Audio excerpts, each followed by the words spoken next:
Então, digamos que você é um engenheiro e você foi contratado por uma empresa de ônibus para resolver o seguinte problema. Essa empresa tem vários ônibus que começam toda manhã na garagem dela, certo? Tem vários destinos, vários pontos que são objetivos. O que você tem que fazer é encontrar o menor ponto da garagem dessa empresa até todos os alvos dela, certo? Até todos os destinos desses ônibus. Ela pediu para você fazer isso porque dessa forma os ônibus tanto economizam em tempo de entrega dos passageiros, pegando o menor caminho, como também economizam em gasolina, certo? Porque o menor caminho do ponto A até o ponto B, por exemplo, vai ser o caminho que vai gastar menos gasolina para esses ônibus, ok? Nesse caso em específico.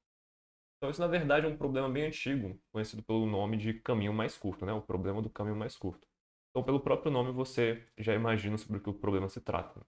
Basicamente, nos é dado um ponto de saída, no caso aqui é a garagem da nossa empresa, né, da empresa de ônibus, e vários outros pontos, e nós queremos saber qual o menor caminho entre esse nosso ponto de saída e todos os outros pontos.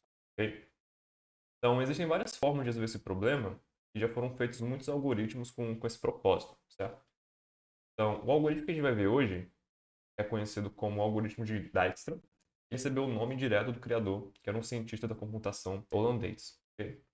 Então, antes de mostrar o algoritmo para vocês programando ele mesmo, eu vou mostrar uma rodada de execução, certo? Um exemplo de execução, porque eu acho que fica mais fácil o entendimento depois que você vê acontecendo visualmente. Ok? Então, a primeira coisa que nós temos aqui é um grafo, certo? São vários pontos e várias arestas ou caminhos, ok? Então, por exemplo, essa seta aqui representa que existe um caminho vindo desse ponto até esse, mas não existe um caminho direto vindo desse ponto até esse, certo? Então, esse aqui é o nosso grafo de exemplo. Então, a primeira coisa que a gente faz é determinar qual é o tamanho desses caminhos, ok? Você pode usar uma medida arbitrária de tamanho. Você pode medir em distância ou você pode medir em tempo, ok? Aqui no caso, os tamanhos não estão relacionados ao tamanho realmente dessa seta, ok? Essa seta aqui é só uma forma visual de explicar. Esses números aqui podem ser simplesmente quantidade de tempo de vir desse ponto até esse aqui, ok? Então, nós vamos determinar quais são os tamanhos para cada um dessas arestas, ok? Então, aí tudo bem. Então, o que nós precisamos fazer agora é definir quais que são os nossos pontos, certo? Qual é o nosso escopo do nosso problema.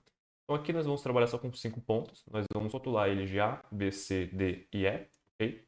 A gente precisa rotular os pontos porque quando a gente terminar de rodar nosso algoritmo, a gente precisa saber qual é a sequência de pontos seguir, né? Até chegar num objetivo em específico, ok?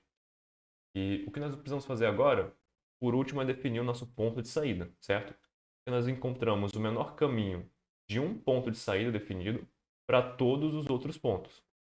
Então, como é que nós fazemos isso aqui? A gente pode simplesmente escolher A como nosso ponto de saída, certo? E nós queremos encontrar o menor caminho de A para todos esses outros pontos aqui. No caso, no nosso problema, o A vai ser a nossa garagem da empresa de ônibus. Ok? Então, depois que a gente escolhe A, como é que o nosso algoritmo começa? A primeira coisa que a gente faz é definir o menor caminho que a gente conhece para todos os outros pontos. Ok? Então, nós escolhemos A e nós vamos falar o seguinte: para todos os outros pontos, o caminho inicial até eles é infinito. Ok? Porque pode ser que exista um ponto nesse grafo aqui que não seja alcançável a partir de A. Ok?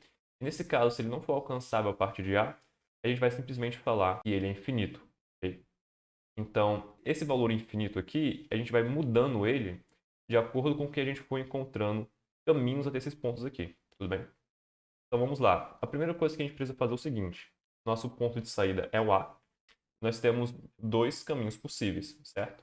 Pegar esse caminho de tamanho 10 de A até B e esse caminho de tamanho 5 de A até C. O que nós vamos fazer é sempre escolher o menor caminho que a gente conhece. Tudo bem? Então, por exemplo, aqui a gente conheceu dois caminhos, de A até B, de tamanho 10, e de A até C, de tamanho 5. O que nós vamos fazer é primeiro pegar o caminho de tamanho 5, porque ele é o menor que a gente conhece. Tudo bem? Então, ok. Agora, nós tínhamos infinito aqui em C. Ok? Mas aí eu descobri um caminho que chega em C a partir de A, certo? E que tem tamanho 5. Tudo bem? Então, o que isso aqui significa para mim? Como 5 é menor do que infinito, eu vou simplesmente falar que o novo menor caminho até C tem tamanho 5, ok? E esse menor caminho começa em A. Então, para chegar em C, eu venho a partir de A, ok? Então, quando a gente quiser descobrir, por exemplo, o menor caminho de C, a gente vai pegar o predecessor dele e vai seguindo os predecessores até chegar no nosso ponto A, ok? Então, agora nós temos mais opções. Antes a gente só tinha o caminho de tamanho 10 e o caminho de tamanho 5. Agora nós temos um caminho de tamanho 3 saindo de C, um caminho de tamanho 9 saindo de C também, e um caminho de tamanho 1 saindo de C até E. Então, qual o menor desses caminhos? 10, 3, 9 ou 1? No caso, é 1, né, gente? Então, aqui, para o ponto E, o menor caminho que eu conheço até agora é infinito, certo? Porque eu não encontrei nenhum caminho ainda até ele. Só que agora, na próxima vez que a gente rodar nosso algoritmo, a gente vai seguir o caminho de tamanho 1, certo? De C até E. Então, qual é a soma dos caminhos que eu tive que fazer até chegar em E?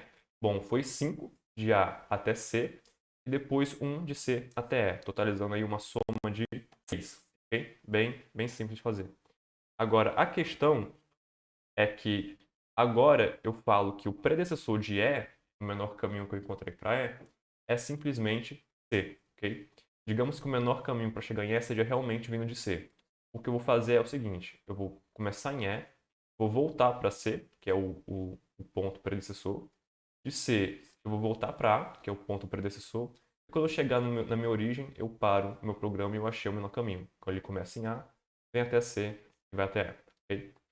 Então, ok. Agora nós temos novos caminhos para a gente perseguir. A gente tem um caminho de tamanho 6, o caminho de tamanho 7, um caminho de tamanho 10 e um caminho de tamanho 3. Então, qual vai ser o caminho que a gente vai pegar? Vai ser sempre o caminho de menor tamanho, ok? Então, agora a gente vai pegar o caminho de tamanho 3. Bom, pegando o caminho de tamanho 3 que sai de C, nós chegamos em B e a soma dos custos é 5, tá? De A até C, e 3 de C até B. Então, nosso total é 8. 8 é menor do que infinito, certo? Então, como 8 é menor do que infinito, a gente fala que o menor caminho que a gente conhece até B tem tamanho 8 e ele vem de C, certo? O predecessor de B, esse caminho é C.